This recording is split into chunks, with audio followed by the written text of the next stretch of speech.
Wow, everybody, we are so excited for you to hear the discussion we just had with all-pro defensive back for the Patriots, Brenden Schooler. Dustin, that was awesome. Talked about resilience, talked about his work ethic. What are you most excited for people to hear?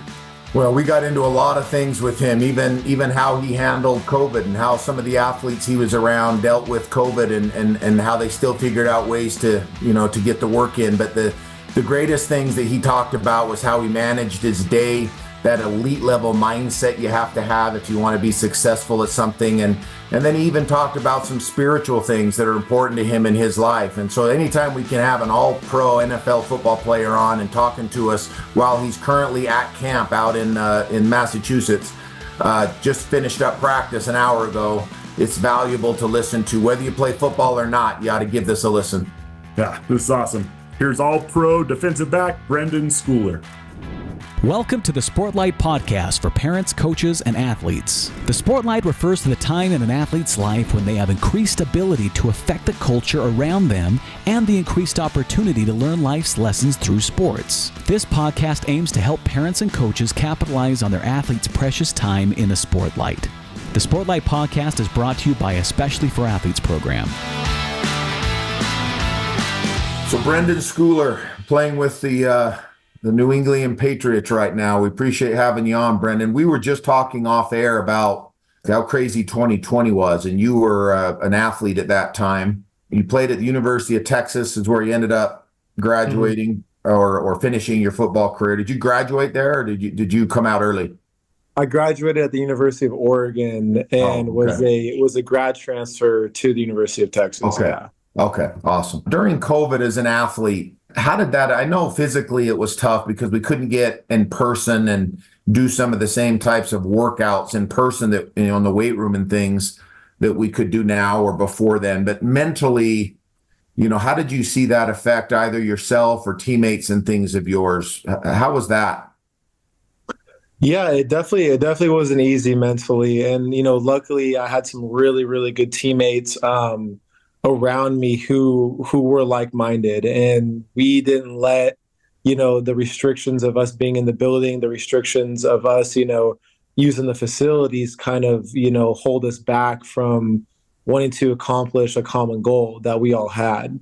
So we met up and we threw the football around at parks. We put each other through drills, and obviously running these things by our coaches. What do you think we should do, since we're really not allowed to be, in the building when we're not supposed to get that extra work that we wanted. So, like I said, having those guys around myself and, being able to push each other and, keep everyone in line and, have that same common goal. And, at the end of the tunnel, I think was, something that we all leaned on each other for. And, everybody didn't, know exactly what was going to happen. And there was a lot of uncertainty, but, us having each other through that, really helped us get through those hard times. Had you been in high school during that time? And as you know, a lot of schools, they didn't play football, they didn't play any sports. Had you been in high school and then been told you weren't going to play your senior year because of COVID, what do you think that would have been like mentally for you and your teammates, being that football, I assume, was an outlet for you, right? Probably mentally, and it was your thing. Can you imagine, or how would you have handled that, you think? Yeah, I mean, that would have been devastating for myself and, all my teammates and my younger brother, because that's something that sports, and then, sports as a whole has been an outlet for myself, my brother, guys on my teams, my friends. So to be able to, have someone tell you you can't play a sport that you love, I mean, I would have gone through the gauntlet of emotions. I would have been frustrated, sad, mad. And then, you kind of, as a guy, you try to, find solutions to things. Well, what can we do to, put some film out there? Can we start our own league? Can we do this? Can we use this field? Like, what can we do? Just, trying to go out there and just do something you love and have someone tell you no. It's really frustrating. And I can't even imagine those guys that had to go through that. And, maybe didn't have the resources to pull together and, start their own league, or, whatever it was, if it was an all-star league, So just having someone tell you no to do something you love is beyond frustrating. And I don't even want to picture myself in that situation, Yeah. Only imagining how hard it would be. Shad, you're in the education world. Shad, it's been 4 years now. We've seen it up close, obviously, and especially for athletes. But in your world and, outside of here, we're 4 years from it. What have you seen or noticed, or we were all afraid of what might come of that? Are we dealing with some of the ramifications of the social inabilities that kids were forced to have during COVID? I think for sure, right? Even studies are beginning to show that. But one of the things is, as Brenden was speaking, one of the things that I thought of, I heard one time that trials reveal character, right? And I think during that time, one of two things happened, even at the professional levels and even at the college levels, right? High-level college athletics. And is some people, if they have a good excuse to not do something, they'll take it, right? Yeah. And so, I'm living this higher, I'm really concerned about everything going on, and so I'm not going to do anything, right? It was a great excuse to completely disengage if you wanted to. But trials reveal character. And I think what happened during that time is we found out some people aren't as tough as they thought they were. Without the structure, without someone riding them, without those things, they really went downhill. But some cream rise to the top as well. It revealed who had high character, who had high work ethic, who had self-motivation. And as I think about, what Brenden was saying there, that's probably why he's in the NFL, because of the fact that he got some people, and I'm sure it wasn't everybody, right? Who's going to parks and they're saying, "Hey, coaches, what would be the most valuable things for us to do?" And they're working and they're putting in that work and doing stuff away from the facility because they could. I bet there was plenty of people playing PlayStation at that time, right? And so I think one of the things we're just seeing now is what that time did to people. And it's not all people's fault. I'm not saying that, but those who were proactive, those who said, "No, this isn't going to stop me from my goals. I'm going to find ways to make things happen," they really surpassed people. But I think it's kind of a metaphor. That was a super weird and exaggerated time of life that we all look back at now as so weird, right? But I think we face those things in our lives every day, right? Where either someone tells us we can't do something, or some circumstances arise, or we wake up not feeling good. And we face that choice in little ways every day. Are we going to go to the park and work out, or are we going to sit and play PlayStation? Kind of thing. And so, that's what I'm seeing, Dustin, in my world, is that I think it's being revealed right now who is resilient, who said, I can't control this right now, but I'm gonna do what I can do, and who just laid back and used it as an excuse to not do anything. I shared a quote on our social media not too long ago that said, "You won't be," and I'm kind of paraphrasing the exact quote, but it was something along the lines of, "You'll never become your best, or you won't become elite, or whatever, if you only work on the days you feel like it." Mm-hmm. And, and in hearing Brenden speak, I was on a podcast yesterday talking more about the quarterbacks that I work with, and some of the ones who are currently Division I and a handful that are in the NFL.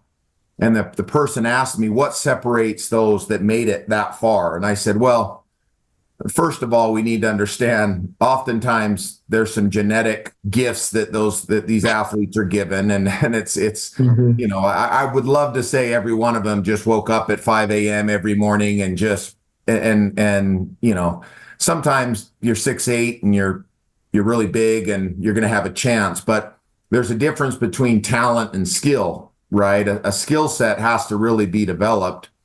And so I started talking about, outside of that, what made them different. And Brenden, it was interesting hearing you talk about, you could not, as hard as you tried to answer that question, you couldn't get away from the fact that you kept coming back to, but we would go out and work, and we would find other ways, and we would figure other things out. And I loved hearing that, because you're one who's made it. You're playing at the highest level of football. You had a great season.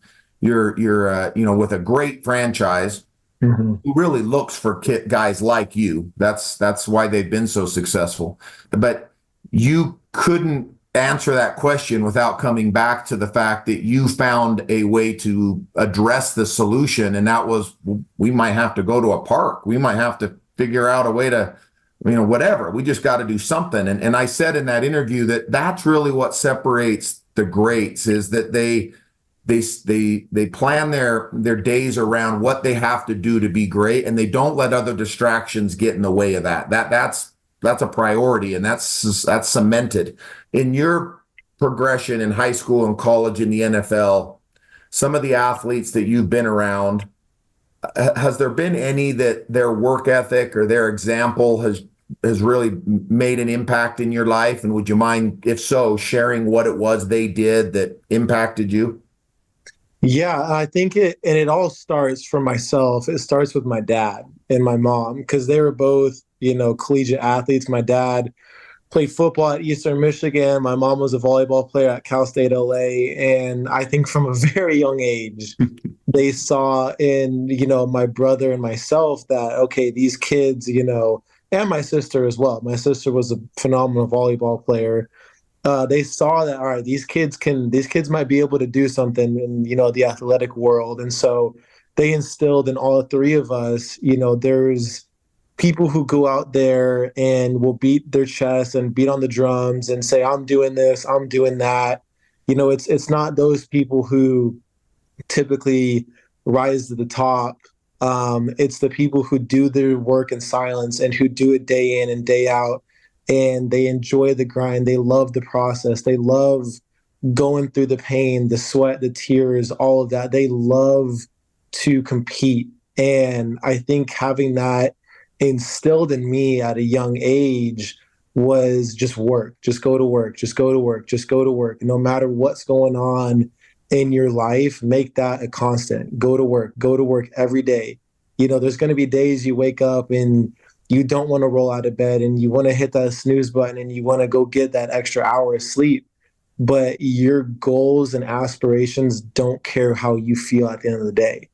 And that was one of my old teammates. He said that, Jalen Mills, last year. I remember it was during this time last year, and we're, running like dogs out there. And, he kept saying that quote over and over again. And that's one of the quotes that stuck with me. And, you get to this level and everybody is just physically gifted. Everybody is. But it's the guys who can go through all of that hard training and, the early mornings and, lifting heavy weights and, everything that happens in between there.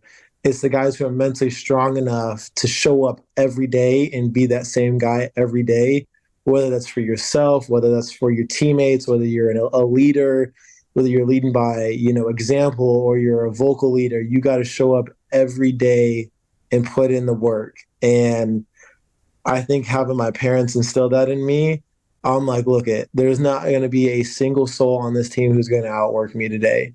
I am going to lay it all on the line, and I'm going to get up tomorrow and I'm going to do it again. And I'm going to wake up the next day and I'm going to do it again.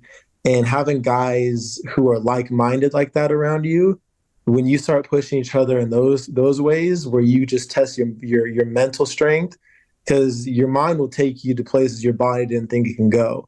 So as long as you're rock solid up top, you're going to be fine in whatever workout that you're going to be doing. And if that's you having to drag people along with you, then you be that guy. Or whether that's you, when you're going to get a little mentally fatigued in a workout, lean on that guy who's going to be mentally strong and have him drag you. Because at the end of the day, he's going to prove to you that whatever you put your mind to, you will accomplish. Well, first of all, I just have to pause here and say I played baseball at Cal State LA. So there we go. You don't hear that college a lot, but So shout out to your mom there, a golden eagle, a fellow golden eagle. Love So it. yeah, that's all I wanted to say, Dustin. I didn't have a profound thought. You lost me. I'm sure everything you said after that was great, but no, I'm just kidding. It was. You just wanted to name drop that you played at Cal State. That was awesome. Yeah. I remember your mom. She was probably a couple years before me. No. Yeah. So can I ask a question about what his response, which was awesome, Sure. so awesome. Can you say that phrase again, that about your feelings? Your goals and aspirations don't care how you feel at the end of the day. Yeah, because if you put this out there and you're like, look, guys, this year I want to be, whatever accolade that I want to get. Well, guess what? You put that out there and you made it clear to everybody else that this is what you want to do. Well, guess what? That goal doesn't care if you don't want to wake up early one day. That goal doesn't care if your back's feeling a little tight, like, oh, I can, make this excuse, my back's tight today, coach. Sorry, I can't. Like, your feelings don't care. So it's you got to do whatever it is that you have to do to get there. And having that rock foundation for me, I wasn't highly recruited out of high school. I was a 2-star recruit at a high school that was super thankful to get a scholarship offer from the University of Oregon. And that's all I wanted to do all of high school, was just work my tail off to get to that spot. And it didn't matter how I felt that day, because I made that goal and I made that promise not only to myself, but to my family. Is like, I can go do this. I'm going to go do this. So when I didn't want to run those gases after practice, or if I didn't want to, stay late at track and like work on my starts and, do all these things that athletes need to do outside of their necessity, like their training that they're called to do, you aren't going to reach that potential, because there's everyone's always got potential, but it's you got to go find it. You can't rely on your coach every day to go tell you to go do something, because he can't want it more than you. Yeah. So having those obstacles to overcome, and the trials and tribulations that you go through in life, you just got to find a way through it. And for me, that was just to work. Like, let me go to work and let me show you why I deserve to be here. Yeah, that's awesome. And that's you went into this a little bit, but the question I had is, I'm just trying to help athletes picture the way an elite athlete thinks, because being exposed to that, they can start having those thought patterns. So I'm sure, like everybody else, even as a professional athlete, you wake up some mornings and you don't feel like doing what your goals demand, right? Mm-hmm. But your goals don't care about your feelings. They don't. So what can you take us into your mind, like when you have that hesitation, when you're thinking either I don't want to get up right now, man, I just want to sleep, or after practice, I don't want to stay and run those gassers. What does an elite athlete tell themselves to overcome those feelings so that they can meet their goals? Tell us about your inner talk there in that moment. I don't know if you really want to know what I tell myself in the morning. It's definitely not a nice choice of words, but it's, I kind of look at it as like, you got to be kind of crazy. Like, nobody in their right mind wants to put their body and test their mental strength in whatever sport it is. Like, you got to go tap that potential yourself. And when you're, dog tired after practice and you got to go run or, do extra work with whoever you're going to drag along with you, I think it's at the end of the day, it's like, if I'm doing this, which is like the baseline, like if I'm just doing the necessity that I need to do, somebody else is out there trying to do this as well. So what am I going to do to give myself a leg up on my competition? Because at this level, they're trying to replace you every year. They're trying to get a new group of guys in who want to take your spot. So how hungry are you? Because I remember how hungry I was leading up to the draft, leading up to, when I got the phone call from the Patriots and, I was undrafted, but, I still got that phone call and it was like, hey, I'm coming to you guys. Like I remember how hungry I was. And so I think about all those kids coming out of college who are just as hungry as I was. So I'm like, okay, well, I got to do something more now. Like I got to be a little crazy. I got to find someone who's crazy like me to help push me through whatever workout we're doing. And, my good buddy, Adrian Phillips, who actually played at Texas quite a few years before me and was with the Pats for the past 4 years. Him and I work out together in the off season, and he's just as psychotic as I am. Like in our workouts, we're like, oh, how many reps did you do here? Oh, I did 10. All right, I'm doing 12 just to just to make you mad. Like I outworked you today. So it's having those people to push you, and always having that drive where I'm like, no one is going to come in and take my spot. Like I've worked too damn hard to get here, and if I'm gonna let somebody do this, no, that's not happening today. So just always having that constant thought in the back of your head to never settle and never be complacent, because somebody out there is working just as hard or harder to have the spot that you're in. See, and what I hear, Dustin, and I'm sure you got thoughts, but you're like competing against yourself. Like a true competitor doesn't need an opponent, right? He or she just needs a temptation, like stay in bed. And it's like, forget you. I'm not staying in bed. Like I'm getting out of it. You almost have to compete against those thoughts just like you would against an opponent. Yep. Yeah. The old Native American Sitting Bull has a phrase that he says he has two dogs inside of him. And which one becomes the alpha dog is the one that he feeds the most. Mm-hmm. Right. And there in all of us is a dog that wants to rest. There's the inside dog that wants to be inside and be warm and be taken care of and fed. And, it's the house cat or the house dog. And then there's the one that wants to go to work and go earn and do things. Whichever one we feed the most will be who we become, right? What our personality, will become. And I'm sure you're aware of the name Eric Weddle. Yep. You guys play some similar positions. Eric's a good friend of ours, friend of our program. We've had him on the podcast. He's been at a couple events of ours, and he's probably going to be in the Hall of Fame. I would guess here not too long. But he said something as you were speaking, and I want your thoughts on this, because it's funny how you guys, Shad, you probably felt this. There's this similar mind, and to play defense. Like I'm an offensive guy. Football is my life. And you got to be a crazy son of a gun to play defense, especially to be good at it. Like you got to, and sometimes I just hate you guys. Like I wish I could take part of you and put you in my, some of the offensive guys I coach, because you're just crazy. But he would go through his day, and he did it on our podcast, how early he'd get up and go in, the weight room and film, and then a massage, and then an ice bath. And then anyway, go through the whole thing.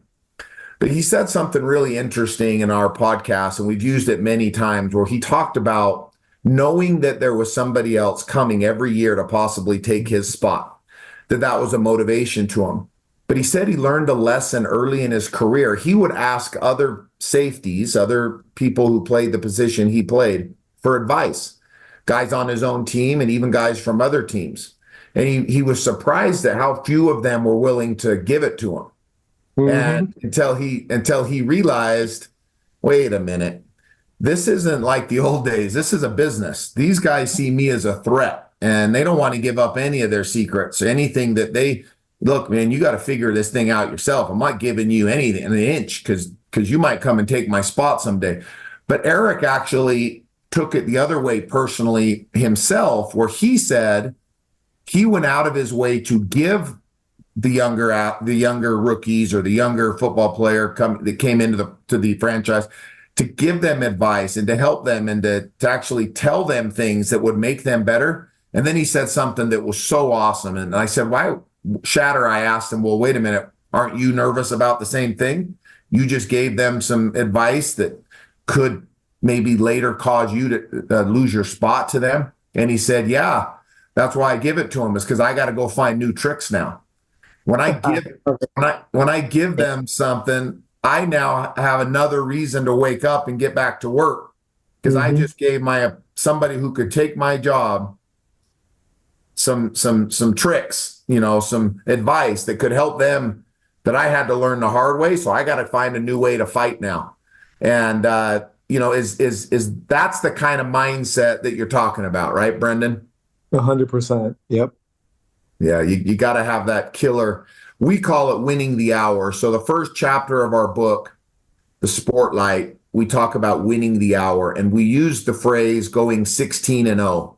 We actually are talking more about the other 8 hours, but we talk about the 16 hours that you're awake, assuming you sleep 8. Now, recently, we've discussed how we need to talk more about the importance of the 8, that you're getting sleep.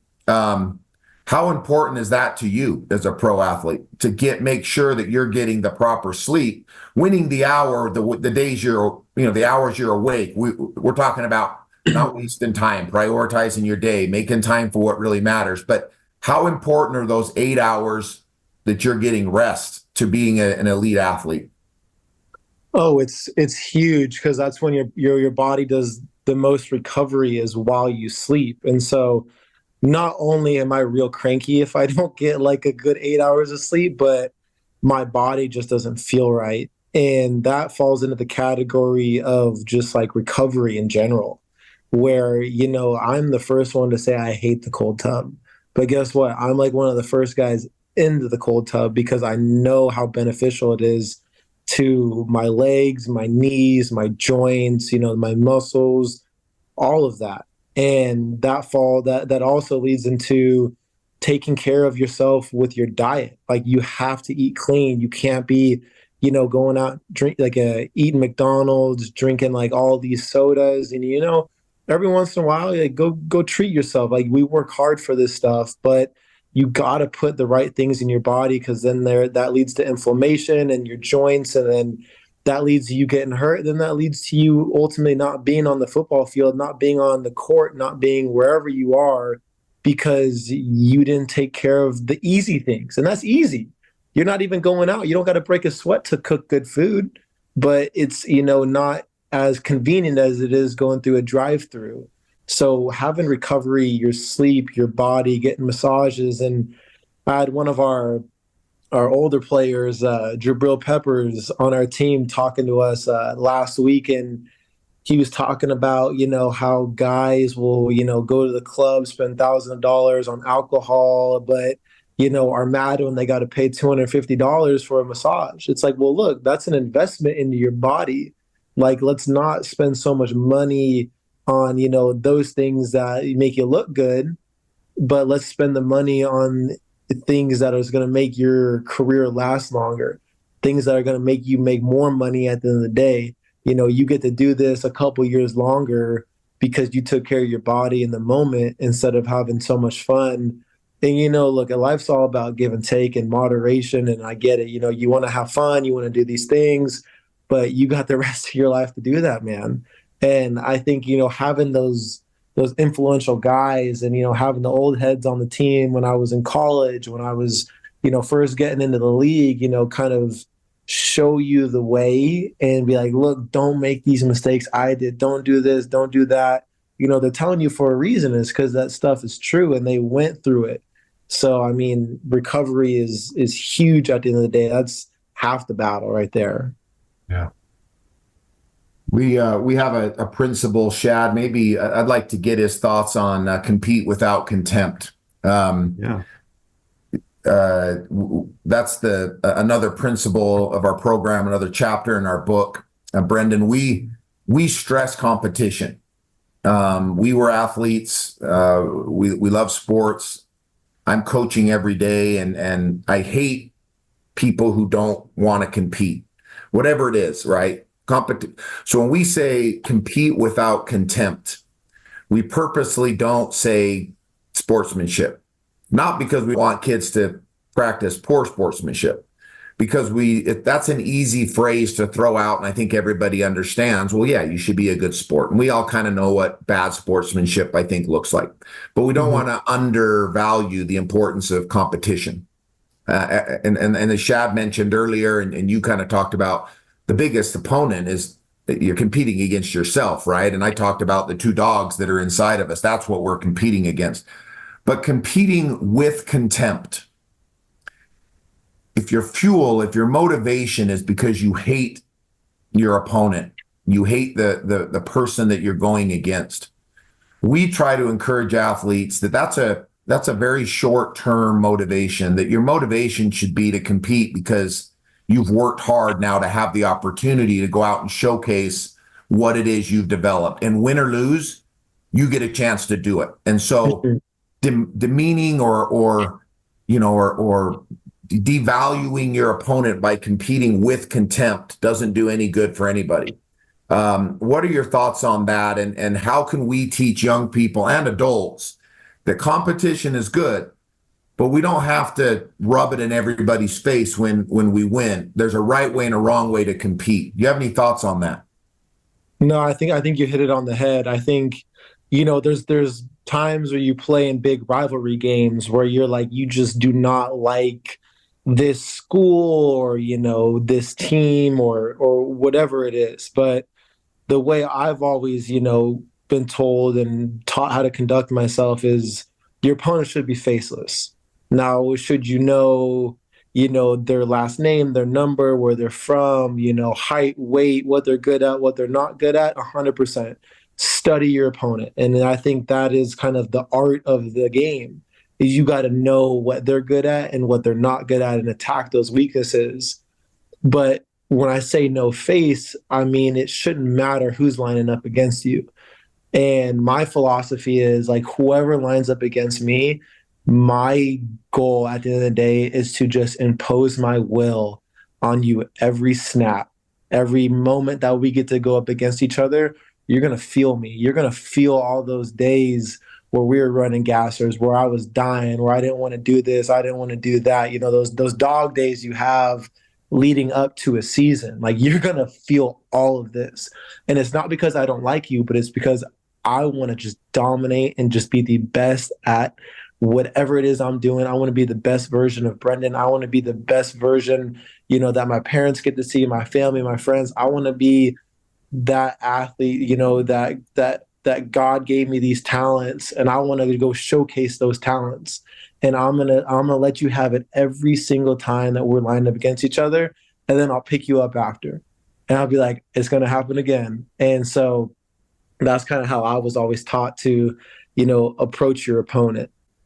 Well, that's the beauty of it, because if you don't have that, and we're all three, I'm sure, the same way. There's you don't want to ever show up and play somebody who's apathetic towards who wins or loses. Like, that's not fun. I don't want to, if we're competing in something and you're just kind of nonchalant, well, I don't care if you beat me or if I beat you. Like, that's annoying as well. Like, no, I want you to want to take it, give it to me and take it to me and beat me, because I want to find what I'm made of, right? So we should appreciate the fact that there's an opponent there that's giving us a chance to test ourselves. But like you said, it's okay to like them off the field or to help them up or to be respectful, because without them, we don't get that opportunity. Right. And so I like the way that you worded that. There's nothing wrong with wanting to dominate in sports. These games are, especially football, it's a very physical, violent sport. It is what it is. If you get into it, you got to know that. But it doesn't mean you have to stand over somebody or text them or tweet at them after and try to ruin them. Because the truth is, most of our opponents, if they were on our team, would probably be our best buddies. Yep. Right? 100%. Yep.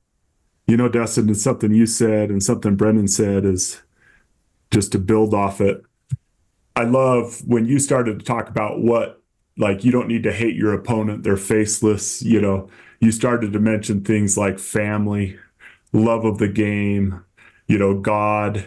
And it's like, for me, those are the sustainable fuels, right? Like, my mom was at every single game I was ever at. She wanted to see me be successful. To bring joy to my family, to bring honor to my last name that was on my back, the way I conducted myself.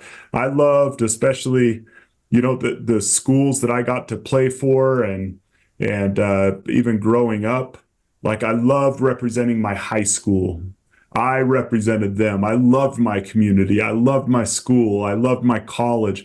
There's so much love that could motivate us that I think sometimes when people, and I've seen this, you've probably seen it too, but, and I'm not even going to mention names, though there's one on the tip of my tongue, but it's like they have to find something that their opponent did that offended them, and then they're going to go to the press and be like, oh, they said that, like, and now I'm motivated. And I just almost think if you have to have hate and you have to invent things about your opponent's character or something they did to offend you, I don't know that you're a true competitor.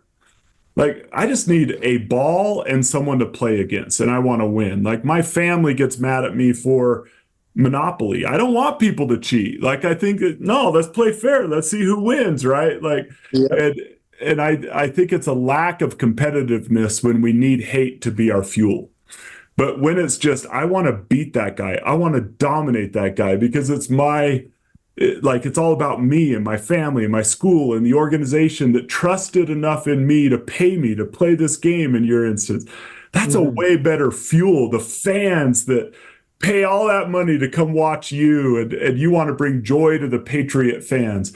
Like, that is a great positive fuel. You don't need any hate within you to get motivated. So I heard that in both of your statements there. And I just think it's a cool way to think about competition, that the fuel should be love, not hate. It's just more healthy, more sustainable, more fulfilling.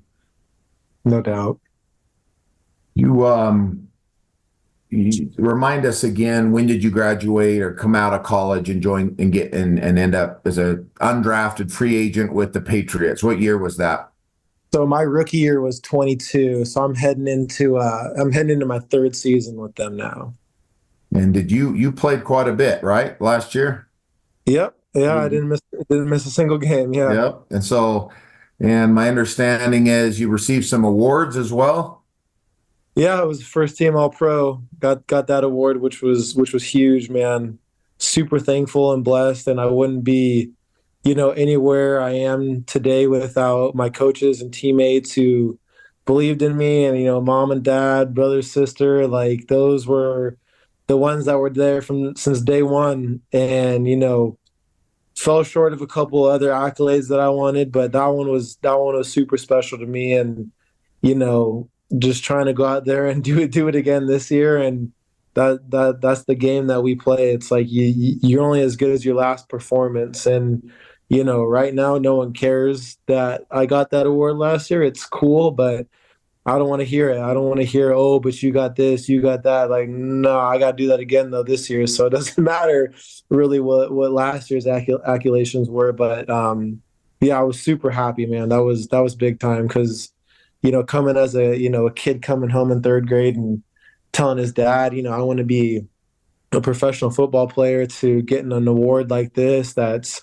voted on by your coaches and the guys you go up against. It's a huge accomplish, something to accomplish. And man, like I said, I'm super thankful for that, man. I couldn't imagine getting something like that. We have a all-pro, first team all-pro defensive NFL football player with us today. And he's talking about things that you're not going to get every day from just a regular person on the street. I'm going to ask you a hard question here, Brenden, because we didn't preface that I was going to ask you this before the interview, and I don't know you well enough. I do know as an undrafted football player to be 3 years or 2 years later an all-pro NFL player is a pretty intense rise to success. So I know that didn't come easy. Congratulations on that. But looking back on your life,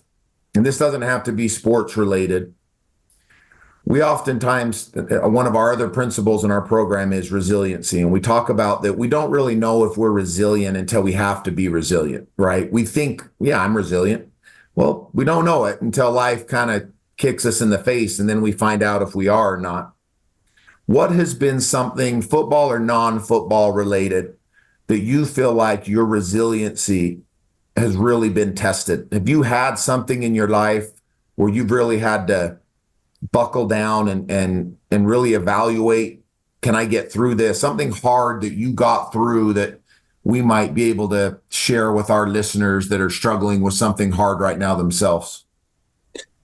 Yeah, I mean, the first thing that really pops into my mind is, my journey through high school, where there was a mistake with one of my academic advisors, and she didn't realize I wanted to be put on track on a 4-year plan, and she just put me on a plan to be eligible to get into a junior college. So this was caught my senior year by one of my new academic advisors, and she was like, all right, well, this is savable, but you're going to have to take a couple extra classes, stay a little later. And, colleges would see that I'm not going to be a qualifier, and they would just be disinterested right away. And even when myself, my mom, my dad would tell them I'm going to be a qualifier, it's just not going to, it doesn't say that right now. And, Oregon came around, and they were talking to me, and my DB coach that really got me there, John Neal, he knew what the deal was, but it was trying to convince the head coach and the defensive coordinator. And I was actually enrolled at a junior college. I didn't sign on signing day. I was ready to go to a JUCO for a year and then go find a home somewhere. And Oregon ended up having this guy that got kicked off the team. And I signed my letter of intent on June 30th, which was well after signing day. And I actually missed like the first week of summer camp at the JUCO, my local JUCO, and missed all of fall camp, not all of fall camp, all of summer school, summer workouts at the University of Oregon, and just showed up 2 days before fall camp and ended up winning the backup corner spot. I played corner my first game up at Oregon, and then moved to the starting nickel spot and was a starting nickel. And then by the third game, I was the starting safety and was a freshman All-American, and was led the team in interceptions and whatnot. But what I'm getting at is my mom kept telling me, you just got to jump through the hoops. Just jump through the hoops they want you to jump through. And I think it was her just with that constant reminder that there's a common goal. There's a goal that you're working towards right now. And like we said earlier, your goals don't care how you feel. Like, you just got to keep working towards them, keep jumping through those hoops and doing whatever that is they need you to do to prove to them that you're ready to be there, and you're going to be a qualifier, and you're going to do this and you're going to do that. I think that taught me the resiliency. Well, she taught me that resiliency to believe, not only want to believe in myself, but just to do whatever it is you got to do within yourself now to get to that spot. And then, having a new head coach every year of football, and, having to deal with staff changes and coaching changes. And it just taught me to, like, whatever life throws at you, take it how it is and just make the best of it. Like, whatever it is that you got to do, however it is you have to approach this situation that you're in. And, when you pray and you ask for strength, God's going to give you an opportunity to be strong. Or you pray and you ask for patience, God's going to give you these opportunities to have patience and demonstrate that and have yourself learn what patience looks like, what being strong looks like. And, having a great family and having a religion to fall back onto, I think that helped me get through those tough times of just jumping through hoop after hoop. That's awesome. Now, can I ask a question? Because it sounds to me like you graduated from Oregon. How many years were you at Oregon? I was there from 2016 to 19. So I actually got my degree in just a little over 3 years. But I was able to be a grad transfer because of that. Because I know it's like, as soon as you get your degree, you hold all the power. Like, you can go or you can stay, you can do what you want. So I was always very motivated to get that done pretty quick. Which is cool, and a cool story of resilience, that here's this kid that everyone's worrying about whether or not he was going to qualify, and whether or not really what they're worried about is, can this kid hack it in college, right? Mhm. And that's what the qualifying process is for. And then you not only jumped through the hoops to get there, but then you didn't and relax. It's like, Mhm. forget this. I'm going to graduate in 3 years to open my options while Yeah. I'm playing football, which that just shows why you are where you are and why you're an all pro, undrafted all pro in your second year is because it's just kind of that attitude that you're going to be relentless. Like after our interview, I'm just thinking, man, Brenden Schooler's he's just a relentless dude, he's just going to keep going and keep going. And I think that's what resilience is. So that's cool that you struggled to qualify and then not struggled like academically or anything, but because of that situation, and then Mhm. graduate in 3 years, open up your options, and then it leads to this. I think that's a cool story of resilience. Thank you. Well, I'm gonna pick up on one thing you asked and then maybe ask a final question. Or one thing you said, excuse me, and then ask a final question. You said if we pray for for work, God's going to give us work. If we pray for patience, God's going to give us chance to be patient. There's a lot in that statement. And, when we go around and speak at schools, we can't talk about that sort of thing. We can on this podcast. So we're going to talk about it for a second because I love that. I agree with that. I think oftentimes those of us who believe in a higher power think that if we pray for something, God's just going to give us work ethic, or he's just going to give us patience because we asked for patience. So all of a sudden we're going to wake up a day or two later and be super patient and nothing's going to, rattle us. The truth of the matter is what you just said is if we pray for these things, we're probably going to be given opportunities to test our patience or to test our resiliency. And it's up to us to, of our motto, we wear it on our wristbands and we'll have to mail you one. We'd love to have you wear it. No doubt. We have one or two guys in the NFL right now, maybe just one. I know Jaron Hall with the Vikings, and maybe there's one or two others, but it would be awesome if you did, and you were kind of an ambassador for us in the NFL. But eyes up, do the work means exactly that if we take our eyes up to God and ask for something, he's probably going to tell us, okay, here's your chance. Now go do the work. Yep. Right? Like you're aware of something. Okay, here's your opportunity. You might not like the answer to it, but are you willing now to put your big boy, big girl pants on and your work boots on and go to work? Because I'm not just going to give it to you. That's not how this works. And I think the more we understand that as human beings, and you probably said the word 20 times today is work. That at the end of the day, if we don't know what should I do, work. That's really the answer. So that builds into my final question. We would be stupid if we didn't ask you this because you play for probably the greatest, at least 1 year. He's not there now, but all-time coach, NFL football coach of all time. What was that like? Your interactions or something that you learned from playing for Coach Belichick, who is an all-timer? Yeah, I was thankful, that he took a chance on me. Like he didn't have to bring me in. But at the end of the day, it was his say so. So super thankful that, he took a chance on this long-haired kid that played at Texas. But, getting to be, 2 seasons under Bill, you just learn that no one's too big for the team. Like there's a common goal. And if, you put the team before yourself, that will bring you personal accolades. That's going to bring the team success.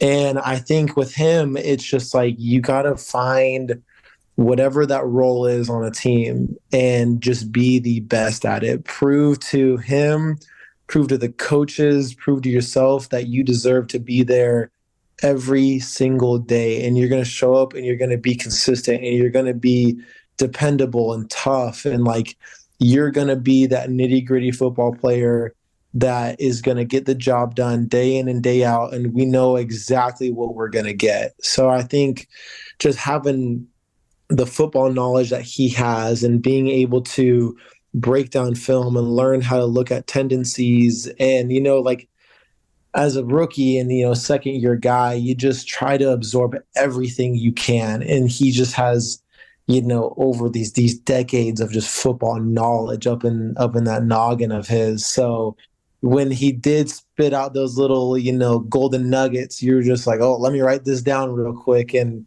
because you're probably going to forget it if you don't write it down. So just knowing what it means to be, a true pro in the NFL and, show up to work every day and, put the team first and do your job and do it to the best of your ability. That was the, the epitome of what he preached to us day in and day out.